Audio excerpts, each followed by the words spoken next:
प्रिय प्रशिक्षुओं, आज की ऑनलाइन क्लास में आपका स्वागत है। आज हम लोग गृह विज्ञान के बारे में चर्चा करेंगे। इससे पहले की कक्षाओं में हमने भोजन का चयन एवं भोजन बनाने की विधियों के बारे में चर्चा की थी।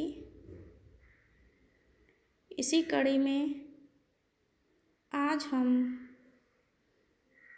गृह प्रबंध से संबंधित ज्ञान पर चर्चा करेंगे। तो आज की क्लास को आगे बढ़ाते हैं। तो देखिए, आज गृह प्रबंध के बारे में जानेंगे। तो इसका परिचय देख लेते हैं। गृह व्यवस्था गृह विज्ञान की एक शाखा है। शाखा मतलब ब्रांच है। गृह विज्ञान की 5 शाखाएं होती हैं, जिनमें से गृह प्रबंध एक शाखा है। इसके अतिरिक्त 4 शाखाएं और हैं, जिनमें हम बाल विकास, फैशन डिज़ाइनिंग, ह्यूमन डेवलपमेंट और रेशों के बारे में जानते हैं। तो ये एक शाखा है गृह प्रबंध, जो है वो भी गृह विज्ञान की एक शाखा है, जिसमें हम सीखते हैं कि हम अपने घर को सुचारू रूप से किस प्रकार संचालित कर सकें, किस प्रकार चला सकें, कम साधनों में भी अपने घर को कितने अच्छे से व्यवस्थित कर सकें, ये हम गृह प्रबंध के अंतर्गत सीखते हैं। तो अब प्रश्न उठता है कि गृह प्रबंध का अर्थ क्या है। तो गृह प्रबंध या गृह व्यवस्था 2 शब्दों से मिलकर बना है, गृह और प्रबंध। तो इसमें गृह का अर्थ सभी लोग जानते हैं, घर होता है। लेकिन प्रायः सभी के मन में घर शब्द से यही कॉन्सेप्ट आता है कि घर जो है वो केवल ईंट, पत्थर, सीमेंट आदि का बना हुआ मकान है। लेकिन इसको हम घर नहीं मानते हैं। गृह विज्ञान के अंतर्गत हम इसको घर नहीं मानते हैं। घर से तात्पर्य है, गृह विज्ञान के अंतर्गत घर से तात्पर्य है भावनात्मक संबंध, यानी भावनाओं से जुड़े हुए संबंध, अर्थात जहाँ परिवार के सभी सदस्य प्रेम, सहानुभूति, स्नेह, त्याग जैसे सूत्रों में बंधकर सुरक्षितता और निश्चितता का अनुभव करें। उन्हें ऐसा महसूस हो कि हमें कोई चिंता नहीं है, हर प्रकार से हमारी सुरक्षा हो रही है, हमारी हर आवश्यकता की पूर्ति हो रही है, उसे ही हम घर कहते हैं। एक कहावत है कि a house is built by hand but A home is built by heart. एक घर जो है वो, एक जो मकान है, हाउस में मकान जो है वो हाथों से बनाया जाता है, लेकिन जो एक घर है वो हृदय से जुड़ी भावनाओं से बनता है। इसके बाद हम देखते हैं प्रबंध क्या है। तो प्रबंध या व्यवस्था से तात्पर्य है विचार पूर्वक किया गया प्रबंध। पहले सोच विचार कर किया गया प्रबंध कि इस कार्य को करने से हमें कितने हमारे लोगों की आवश्यकताओं की पूर्ति हो रही है, घर के लोग संतुष्ट हैं, ये सब ऐसा विचार किया गया प्रबंध गृह प्रबंध के अंतर्गत आता है, जिसमें क्या होता है, परिवार के सभी सदस्यों की आवश्यकताओं की पूर्ति कर लक्ष्य को प्राप्त किया जाता है। मान लीजिए हमने भोजन बना के रखा और ऐसा भोजन बनाया कि जो दूसरे लोगों को पसंद नहीं है, तो हमारा समय भी व्यर्थ गया और लोगों की आवश्यकताओं की पूर्ति भी नहीं हुई। तो घर के सभी लोगों की इच्छा जान लेने के पश्चात ही विचार पूर्वक कार्य करना ही गृह प्रबंध कहलाता है। तो इसकी परिभाषा देख लेते हैं। अकॉर्डिंग टू निकल डार्सी के अनुसार परिभाषा है ये, इसको हम कैसे समझेंगे, ये एक रेखा चित्र के माध्यम से समझाई है हमने। इसको ऐसे समझ सकते हैं कि गृह व्यवस्था एक मानसिक प्रक्रिया है। गृह व्यवस्था एक मानसिक प्रक्रिया है जिसमें नियंत्रण, जिसमें हम क्या करते हैं, आयोजन, नियंत्रण, मूल्यांकन, इन तीनों चीज़ों का पहले योजना बनाते हैं, उस पर नियंत्रण रखते हैं, मूल्यांकन करते हैं,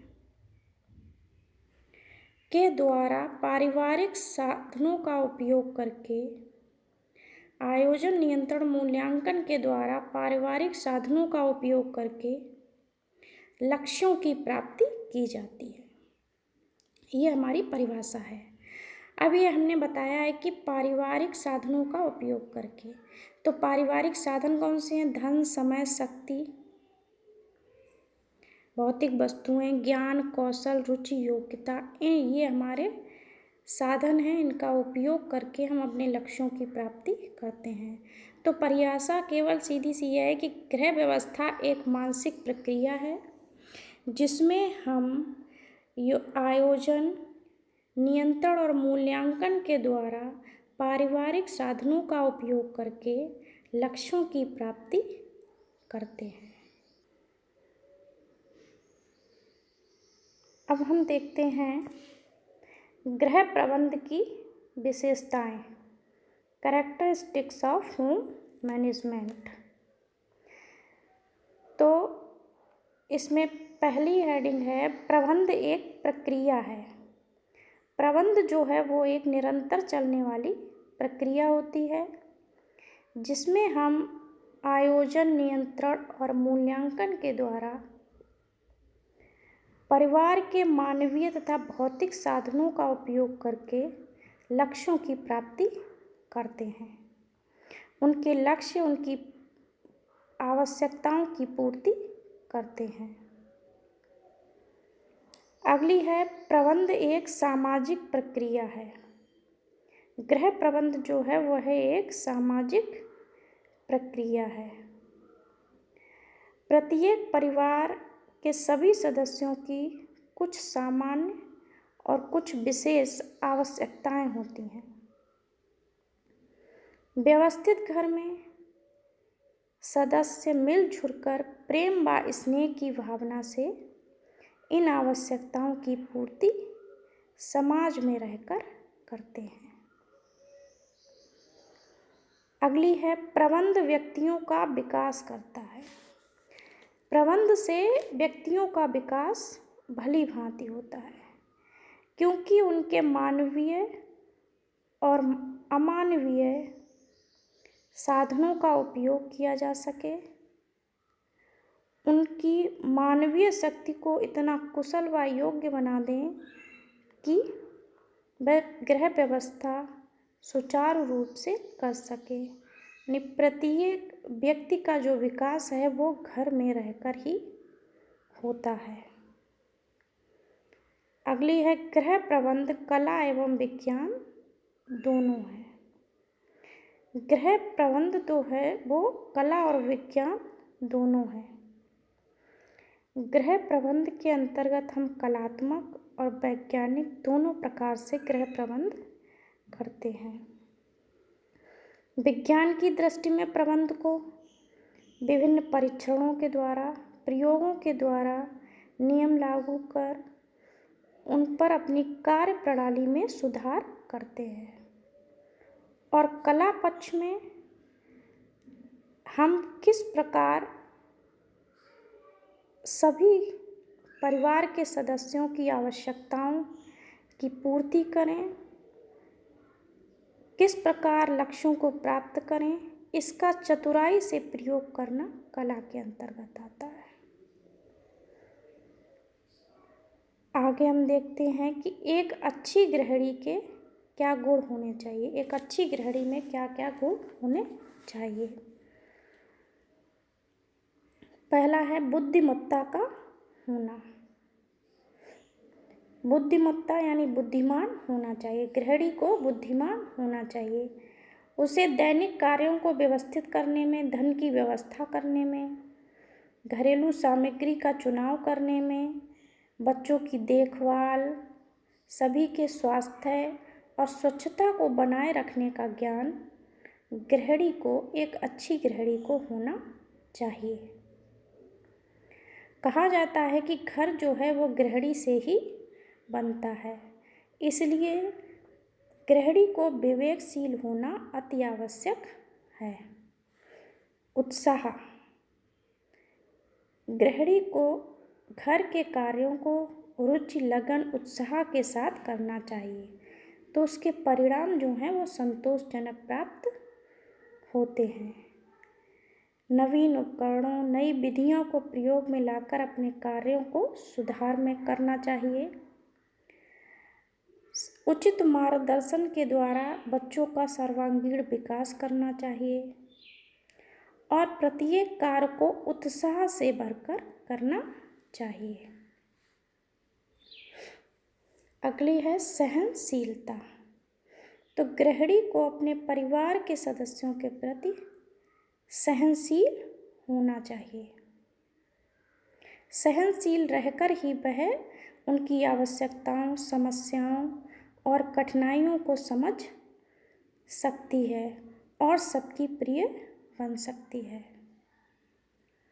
अगला है मानव स्वभाव को समझना। तो एक अच्छी गृहिणी को सभी लोगों के बीच सामंजस्य स्थापित करके चलना चाहिए और सभी के स्वभाव को समझना चाहिए। उनकी आवश्यकताओं, लक्ष्यों, उनकी रुचियों को ध्यान में रखकर उनके स्वभाव को समझना चाहिए। अगला है उचित निर्णय। एक अच्छी गृहिणी को के अंदर ये गुण होना चाहिए कि वह विषम परिस्थितियों में जब समस्याएं उत्पन्न हों तो वह उचित निर्णय लेने में सक्षम हो। वह समस्याएं उत्पन्न होने पर उसके समाधान के लिए उचित निर्णय ले सके। अगला है कार्यकुशलता। एक अच्छी गृहिणी को कार्यकुशल होना चाहिए। वह नवीन उपकरण, नवीन वस्तुओं का प्रयोग करके अपनी कार्य की कुशलता को बढ़ा सके। अगला है मितव्ययता। मितव्ययता यानी कम खर्च करना। तो धन का उचित उपयोग करने का दायित्व जो है वो किसका होता है? गृहिणी का होता है।